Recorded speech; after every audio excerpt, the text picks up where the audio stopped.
At first glance, Deep Rock Galactic does not really seem like anything special. Just another indie game bashing together ideas in an attempt to stand apart from the rest. And at first, that's all I thought it was. Till I actually relented and gave it a shot, that is. Deep Rock Galactic is a 4-player co-op shooter developed by Ghost Ship Games that throws a bunch of indie genres into a blender and hits the mulch button, resulting in some of the best co-op fun you can currently have on the Steam platform. And that is really saying something. Hi, I'm Hapless, and this is an idiotic guide to Deep Rock Galactic. Let's roll the intro.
The first aspect we will look at is the rather simplistic gameplay loop of Deep Rock. Whereas other games may have grandiose mechanics, Deep Rock is so simple most people don't even really think about it. To sum it up, this is Hoxus, and this is the space rig. You and your buddies are, for a lack of a better description, dwarves who have fallen on hard times, and now need to work as the galactic equivalent of coal miners. Your job is to get yeeted onto a very hostile planet with nothing but the shirt on your back. Survive the hordes of bugs trying to eat your thick ass, then get the hell out. Super simple, right? At a surface level glance, yes it is. But there is something the game does exceptionally well without really telling. Time management. And no, I'm not talking about those crap time trial minigames you used to see so commonly in video games way back when. Deep Rock Galactic is designed to be a kleptomaniac's wildest dream, with collectibles and shinies hidden in every single nook and cranny if you take the time to look. And mark my words, you're gonna need all of it. So, players tend to want to take their time exploring and collecting loot. But on the other hand, enemies are quite endless and get more aggressive the longer you remain. This results in a constant balancing act where if you move too fast, you miss all of the loot. Whereas if you move too slow, you end up getting overrun by bugs. Oh, hell no! The biggest threat in this game is not any boss fight or horde, but the impending dread of your own ammo counter ticking down. Thankfully, you can get around this issue by finding and mining nitro deposits, which allow you to call in supply drops mid-mission. But the caveat is that they are completely randomized on a per mission basis. Where one mission will have you rolling in ammo, the next will have you living at the bottom of your magazines. As a result, players need to consistently balance time, exploration, and ammo as they progress through any level. When combined with additional factors like mission type, difficulty biomes, and modifiers, the game can force players to change how they approach a mission even if they don't actively realize it. This keeps the game surprisingly fresh and replayable since no two missions are ever exactly the same. Additionally, the superb love and attention from the devs results in a commendable stream of new content in the form of an unpaid Battle Pass. You heard that right. Ghost Ship Games implemented a Battle Pass into a game without a single microtransaction to be found. Mission types! Having lightly covered this during my earlier philosophic rambling, let's have a look at the different mission types you'll be grinding for resources in. As of this moment, there are 8 in total and are quite varied. The first and most common type is the good old mining expedition. No shenanigans and as plain as mac and cheese. All you need to do is fill up the minecart with morkite as you make your way down to the ass end of nowhere. A nice relaxing romp through whatever biome you desire. Except the magma core. Fuck the magma core. Next is the egg hunt mission type. I hope you are packing some major firepower, cause just like a Florida man in his native environment, you are just asking for trouble poking around those nests. Grab the eggs, then get the hell out before you get yourself turned into spider food. The third and by far most complicated game mode is the on-site refining mission type. After all, one mule can only carry so much, so instead management drops a whole ass liquid morkite refinery onto your heads. It is your job to build and maintain the pipelines with one hand while blasting away at all the critters munching away at your feet with the other. AKA Outback Construction Worker Roleplay Edition. Salvage Operation. So what happens if you eventually fail the mission? Well, canonically, you die a miserable death at the bottom of a space rock and your loot remains unlooted. What? I know, the worst possible outcome. The unlooting of anything shiny being a complete anathema to dwarven kind, a new team is promptly sent back down to go retrieve said shinies. You are that team. Your goals are to find all of the shit your former colleagues lost and bring it back without you yourself suffering the same fate. Point extraction. In this game mode, management gives you a whole ass rocket that you need to fill with funky glowing crystals named quarks. Bad news is that these buggers have a freaking certain % chance of spawning on the roof. Many a dwarf have shattered their knees trying to reach a roof-bound quark. And mark my words, it'll happen to you too. Escort duty. Well, a few of you probably just winced at those words, but hear me out. Ghost Ship Games actually made a really good escort mission, because instead of following around an NPC at half speed, you get one of these Power Miner Lego sets. Also, it has a name. Doretta. Your job is to commit one long, uninterrupted drive-by shooting all the way to the armor and heartstone, making sure to protect her from those pesky bugs at all costs. Crack the egg, then leg it all the way back to the rocket. Elimination. As you can probably tell from the name, you're gonna need quite a few bullets for this one. Where other mission types have a certain level of plausible deniability, elimination does not even try to hide it. Your entire goal is to go poke the biggest monster in the neighborhood with a long stick. Then once it shows its head, go full Monster Hunter on its ass. It should be noted that on longer missions, you need to do this multiple times, so best not waste those bullets lest pickaxes become your last remaining option. And for our last mission type, Industrial Sabotage. Across all of fantasy, there are a few things that dwarves hate most of all. Okay, let's rephrase that. There are a lot of things that dwarves hate most of all, and chief among them are usually elves. Unfortunately, dwarven kind is not alone in the great expanse of space and need to begrudgingly share it with the ever untrustworthy Elgi. And like the bow-wielding cowards they are, it is only natural that the feckers would take a liking to unmanned drones for their dirty work. In this game mode, it is your job, nay, your duty as dwarves, to disrupt the operations of your rivals by any means necessary. You know what? Growing up, I always thought I was immune to all them peer pressure drugs you were always hearing about on the DVD player. Turns out, I'm in fact very susceptible to peer pressure, and that is just because I did not have any friends who happened to have drugs.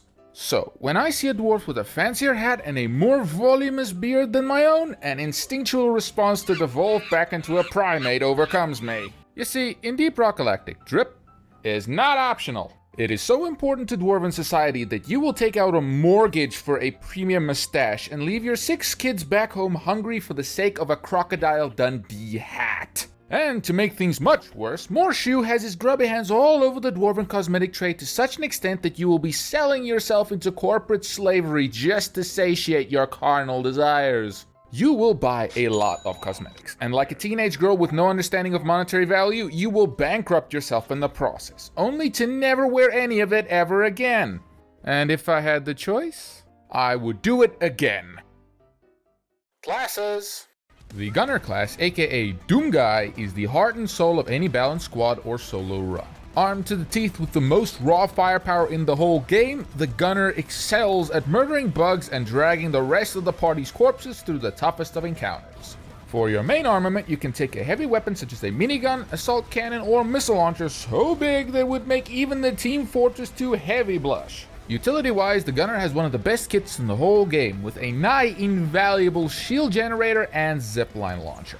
I personally consider the gunner to be the main jack-of-all-trades class, able to do everything outside of combat well, but nothing exceptionally so. I highly recommend that new players start off with this class since it is far more forgiving than some of the other classes, especially on the higher difficulties. The Drilldozer class, aka Bulldozer, is the stereotypical concept of dwarven stubbornness made manifest. Be they dwarves from Tolkien's mythology or the Doi from Warhammer Fantasy, the Driller makes every last one of them proud.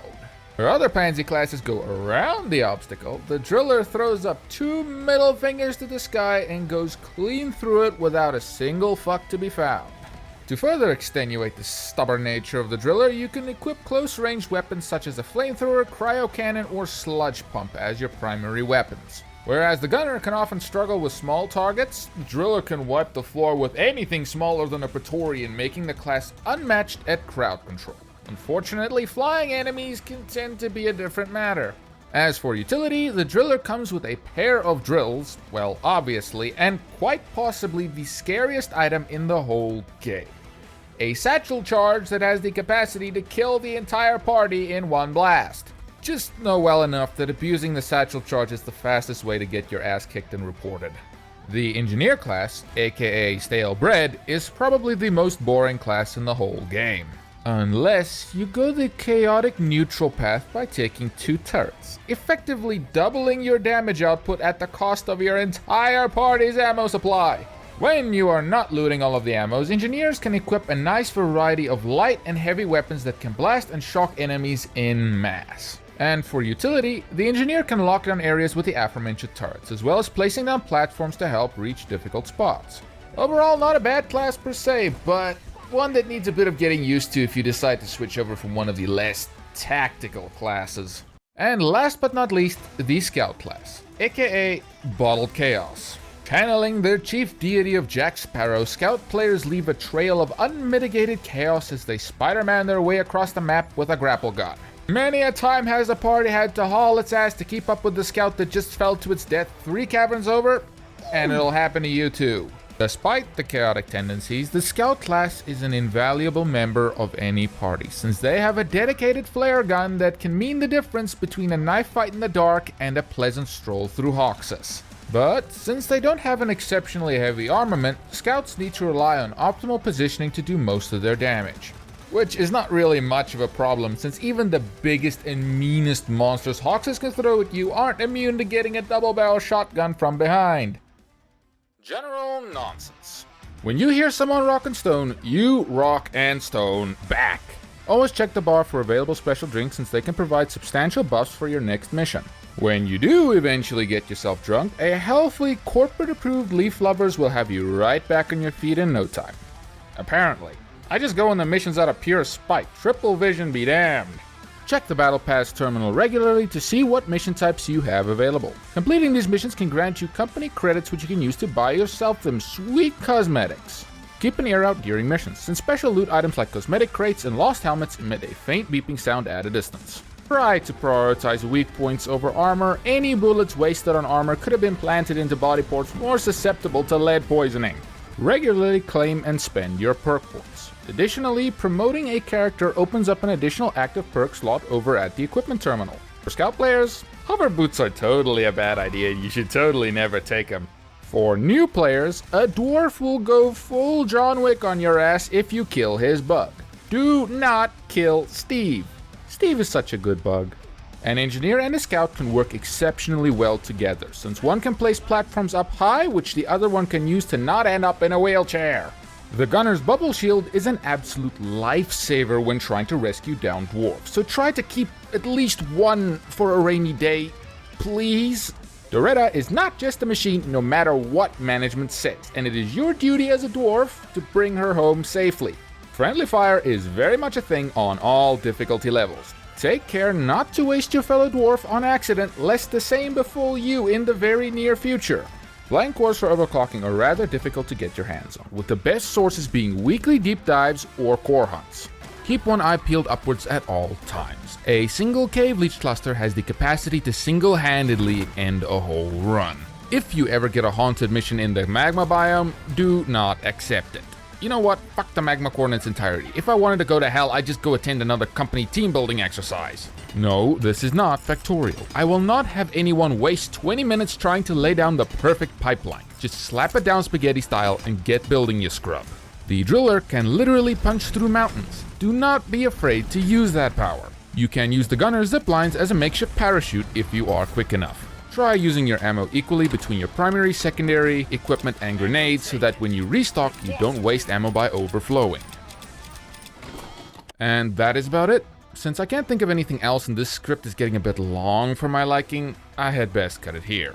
DRG is just an amazing little gem of a game and I cannot recommend it enough. Have a look at it and see if it catches your fancy. Also, if you can't afford it yet, slap it on your wishlist and grab it for cheaper since it does go on sale quite often. Thanks for listening to this Idiot's Guide to Deep Rock Galactic, and if you don't mind, I'd highly appreciate it if you can give me some likes and comments on this video to help feed the algorithm.